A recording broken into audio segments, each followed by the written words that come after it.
নমস্কার, আমি প্রমিলার রান্নাঘরে তোমাদের সবাইকে স্বাগত।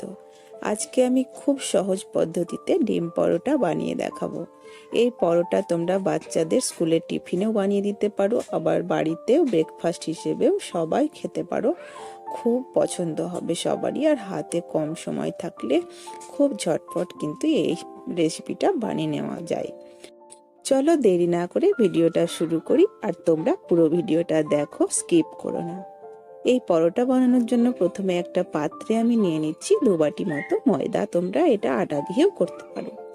এবার আমি এখানে দিয়ে দেবো স্বাদ মতো লবণ, আর অল্প অল্প জল দিয়ে খুব সুন্দর একটা ব্যাটার তৈরি করে নেব।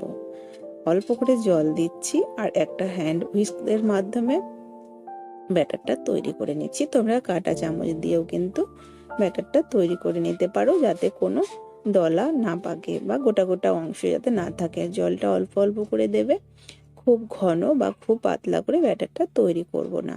আমি কিভাবে ব্যাটারটা তৈরি করছি সেটার দিকে লক্ষ্য রাখো, আর খুব সুন্দর করে একটু টাইম নিয়ে কিন্তু ব্যাটারটা তৈরি করে নেবে।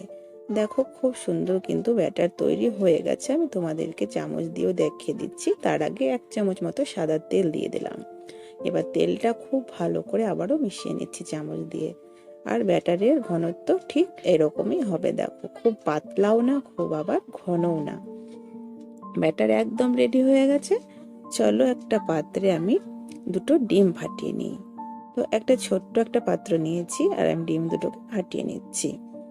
খুব সহজভাবে একদমই অল্প উপকরণে আজকের আমি ডিম পরোটাটা বানিয়ে দেখাবো। একদম ছোট বাচ্চারাও খেতে পারবে। তো ডিম ফাটা হয়ে গেছে, একটা চামচ দিয়ে খুব সুন্দর করে ফেটিয়ে নিচ্ছি। লবণ কিন্তু আমি এর মধ্যে দিলাম না, চাইলে তোমরা এখন দিতেই পারো। তো ডিম ফাটানো হয়ে গেছে। চলো এবার গ্যাস অন করে দিয়ে একটা কড়াই বসিয়ে এটাকে গরম করে অল্প একটু তেল দিয়ে দিচ্ছি। 1 চামচ মতো তেল দিলাম। তেলটা গরম হয়ে গেছে, আমি দিয়ে দিচ্ছি কালো জিরে 1/2 চামচ। কালো জিরেটাকে একটু ভাজা ভাজা করে নেব। এখন কিন্তু আমি পরোটার জন্য পুরটা তৈরি করে নিচ্ছি। তো এই তেলের মধ্যে এখন আমি দিয়ে দিচ্ছি গাজর, তারপরে দিয়ে দেব কুচনো পেঁয়াজ। একে একে সবকিছু একই সঙ্গে আমি দিয়ে দিচ্ছি। 1/2 পেঁয়াজ কুচিয়ে নিয়েছি। ঝালের জন্য আমি যেহেতু বাচ্চাদের জন্য বানাচ্ছি, তাই অল্প পরিমাণে ঝাল, 2টো কাঁচা লঙ্কা খালি দিচ্ছি। ঝাল বেশি চাইলে বড়দের জন্য বানাবে একটু বেশি দিতে পারো। আমি কিন্তু এখানে কোনো রকম মশলা ব্যবহার করছি না। সবকিছু দেখো একসঙ্গে একটু নাড়াচাড়া করে নিচ্ছি, আর ঢাকা দিয়ে স্লো আছে 1 মিনিটের জন্য রেখে দেব। তাহলে এতে করে ভাজাও সুন্দর হবে, সেদ্ধও হবে। তো এখন আমি ঢাকাটা দিয়ে দিলাম। ঠিক 1 মিনিট পরে ঢাকাটা খুলে নিচ্ছি। খুব সুন্দরভাবে গাজর পেঁয়াজ ভাজা হয়ে গেছে, হালকা সেদ্ধও হয়ে গেছে, খুব সুন্দর সেন্ট বেরোচ্ছে। এখানে কোনো রকম, আবারও বলছি, গুঁড়ো মশলা ব্যবহার করছি না। এখন আমি স্বাদ মতো লবণটা দিয়ে দিচ্ছি। ডিমে যেহেতু লবণ দিইনি, তাই ডিমের আন্দাজ করে লবণটা আমি এখানে ব্যবহার করলাম। অল্প একটু হলুদ দিচ্ছি কালারের জন্য। তোমরা বড়দের জন্য বানালে এখানে কিন্তু সব মশলাও ব্যবহার করতে পারো, জিরে গুঁড়ো, গরম মশলা, ধনে গুঁড়ো। আর এবার আমি দেখো হলুদ লবণ মিশিয়ে নিয়ে ডিমের ব্যাটারটা দিয়ে দিচ্ছি। এবার ডিমটাকে দিয়ে কিন্তু একটু নাড়াচাড়া করে নেব, ভুজিয়ার মতো হয়ে যাবে। তো কয়েক সেকেন্ড নাড়াচাড়া করলে কিন্তু ডিমটা শক্ত হয়ে আসবে, আর আমাদের পুরটাও রেডি হয়ে যাবে। আর এখানে বলে রাখি, আমি সবজি গাজর ব্যবহার করেছি। তোমরা গাজরের পরিবর্তে ক্যাপসিকাম, ফুলকপি এগুলো কিন্তু ব্যবহার করতে পারো, বা বাঁধাকপি। গাজর দিতে হবে এমনটা কিন্তু নয়। দেখো এখন ডিমটা শক্ত হয়ে এসেছে, মানে পুরটা আমাদের রেডি হয়ে এসেছে। আর কিছুক্ষণের মধ্যেই পুরটা নামিয়ে নেব। তো এখন দেখো একদমই পুরটা ঝরঝরে হয়ে গেছে। এবার কিন্তু নামিয়ে নিয়ে একটা পাত্রে নিয়ে নিচ্ছি। এবার চলো পরোটা বানিয়ে নেওয়ার পালা। খুব ঝটপট, খুব কম সময়ে পরোটাটা বানিয়ে নেব।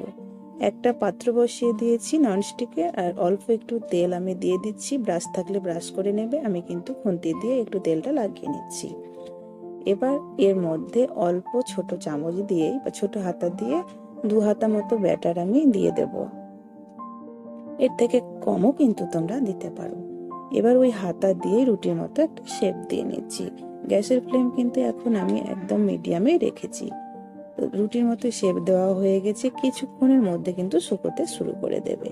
তো তোমরা দেখো, বুঝতেই পারছো শুকোতে শুরু করে দিয়েছে। এখন কিন্তু অনেকটাই শুকিয়ে গেছে। এবার আমি এখানে পুর দিয়ে দিচ্ছি মাছ বরাবর, 2 থেকে 3 চামচ মতো পুর দিলে হয়ে যাবে। এবার এক সাইড ধরে আমি উল্টে দিচ্ছি।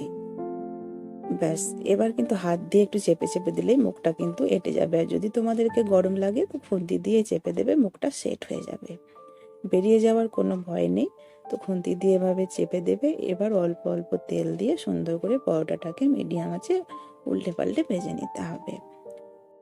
দেখতে পেলে কত কম সময়ে এই সুস্বাদু হেলদি পরোটা তৈরি হয়ে গেল। দেখো আমি এখন কিন্তু অল্প অল্প তেল দিচ্ছি আর খুব সুন্দর করে পরোটাগুলো ভেজে নিচ্ছি এপিট ওপিট করে। তো এইভাবেই ভাজবে, দেখবে যারা কখনো খায়নি তারা কিন্তু খুব পছন্দ করবে। বাচ্চারা তো পছন্দ করবে করবে, বড়রাও কিন্তু পছন্দ করবে। তো তোমরা একটু বেশি লাল করে ভাজতে চাইলে বেশি লাল করবে, আমি কিন্তু হালকা সাদা সাদা ভাব রাখছি, যেহেতু কাঁচা ভাব কিন্তু আর নেই, একদমই পরোটা সেকা হয়ে গেছে। এবার কিন্তু উল্টে দেব, তারপরে আমি পরোটাটা উঠিয়ে নেব। তো দেখো এক সাইড একটু হালকা লাল রং ধরেছে, অপর সাইডটা হালকা রং ধরলে আমি উঠিয়ে নেব। আর যে পিছনটা এভাবেই সেকে নিতে পারো উঠিয়ে। এখন হয়ে গেছে, উঠিয়ে নিচ্ছি। একইভাবে বাকি সব পরোটাগুলো আমি তৈরি করে নেব। তোমাদেরকে আর একটা পরোটা আমি বানিয়ে দেখাচ্ছি। একই প্রসেসেই বানিয়ে নিচ্ছি। 2 হাতা মতো ব্যাটার দিয়ে রুটির মতো শেপটা দিয়ে নিচ্ছি। কিছুক্ষণের মধ্যেই শুকিয়ে যাবে, শুকোতে একদমই টাইম লাগে না।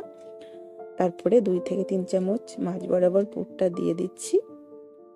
পুর দিয়ে সুন্দর করে মুড়ে দেবে। মোড়ানোটা তো তোমরা বুঝতেই পারলে, খুবই ভালো লাগে খেতে। আশা করি রেসিপিটা তোমাদের পছন্দ হলে অবশ্যই লাইক শেয়ার করতে ভুলো না। আর আমার চ্যানেলে নতুন হয়ে থাকলে প্লিজ চ্যানেলটাকে সাবস্ক্রাইব করে দিও। আর এরকম ঘরোয়া রেসিপি পেতে পাশে থাকা বেল বাটনটি কিন্তু অবশ্যই ক্লিক করে রেখো। মুখটা মেরে দিয়েছি, একই রকম ভাবে তেল দিয়ে দিয়ে পরোটাটাকে এপিট ওপিট খুব সুন্দর করে এবার সেঁকে নেব। তো তোমরা কিন্তু বুঝতে পেরেছো কিনা, ভালো লেগেছে কিনা আমাকে অবশ্যই কমেন্ট করে কমেন্ট বক্সে জানিও। আর তোমরা বানিয়েছো কিনা সেটাও আমাকে জানাবে। আশা করি তোমাদের আজকের রেসিপি আমার ভালো লাগলে আবারও বলছি লাইক শেয়ার করতে কিন্তু ভুলো না। এই পরোটাটাও হয়ে গেছে, উঠিয়ে নিচ্ছি। তো কথা বলতে বলতে কিন্তু আমার অনেকগুলো পরোটা তৈরি হয়ে গেছে। তো এইভাবেই সমস্ত পরোটা আমি তৈরি করে নেব একইভাবে। আর আমি তোমাদেরকে দেখাচ্ছি কতগুলো পরোটা হয়েছে। ভীষণই টেস্টি, অবশ্যই বানাও। তোমাদেরকে যারা কখনোই বানাওনি আমি বলবো সকালে কিংবা সন্ধ্যেয় একদমই সময় লাগে না। দেখো এই পরোটাটাও হয়ে গেছে। তো আশা করি তোমরা বুঝতে পেরেছো আমি কিভাবে বানালাম। আমি কিন্তু তোমাদের বোঝার সুবিধার্থে 2-3টে পরোটা ভেজে দেখালাম। আর খুব একটা কিন্তু মশলাও ব্যবহার করিনি, খুব সুন্দরভাবে দেখানোর চেষ্টা করলাম। ভালো লাগলে আবারও বলছি লাইক করো। কেমন হয়েছে আমাকে অবশ্যই জানিও। দেখো কতগুলো পরোটা ভেজে নিয়েছি, ভীষণই সফট।